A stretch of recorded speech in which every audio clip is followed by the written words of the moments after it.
Have you ever looked at the back of a jar of sauce? Check this out. No wonder your Alfredo has been so bland. Can't read half the ingredients. And sometimes the #1 ingredient is water. We want cheese or cream.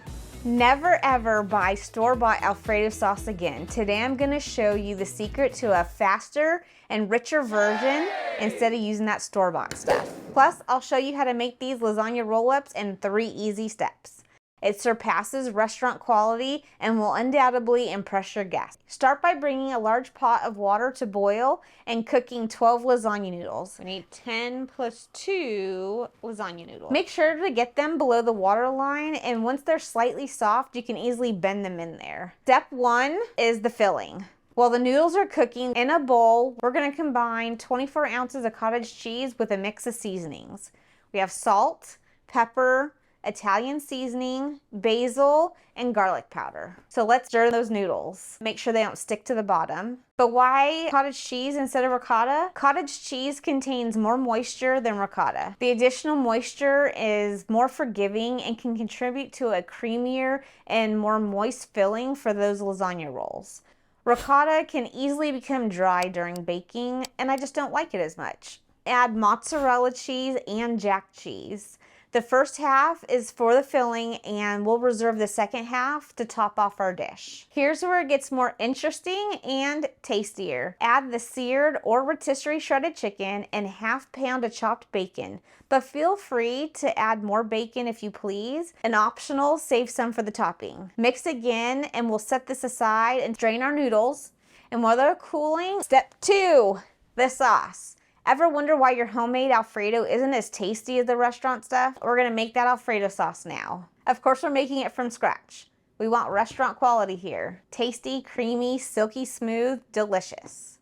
We've made these a few times and the feedback has been incredible. So many compliments from our guests. Really good. AKA neighbors and friends. Start with stirring 1 cube stick of butter in a pan. We're gonna add 3 cloves of minced garlic and keep stirring it for a minute or 2. Then add 2 cups of heavy cream and bring it to a simmer. Season your sauce with salt, pepper, and a little more Italian seasoning.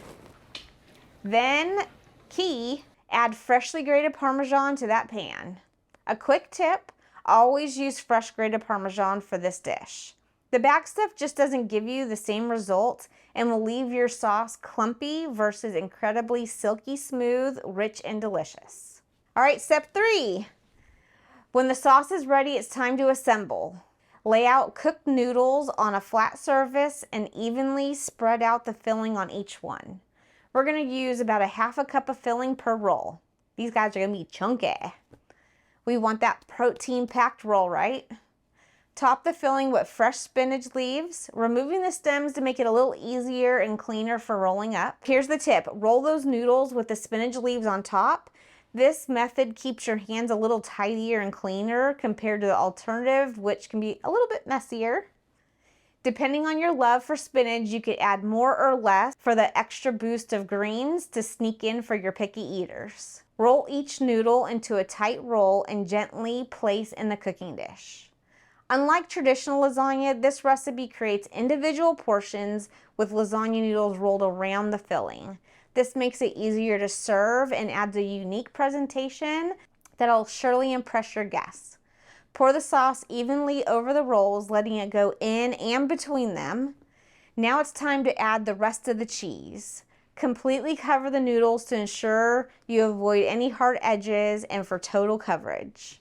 Pop it in the oven at 375 for 25 minutes and then another 2 minutes on low broil for that perfect finish touch. And there you have it, the best Alfredo chicken roll-ups with an easy, delicious, and homemade sauce.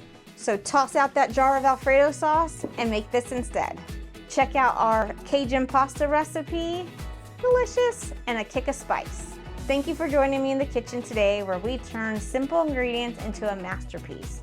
Be sure to subscribe for more delicious recipes and cooking fun. Until next time, happy cooking. Bye. While it might seem elaborate, this recipe is relatively easy to prepare, especially with pre-cooked chicken and bacon. It's a great option for special dinner without spending hours in the kitchen.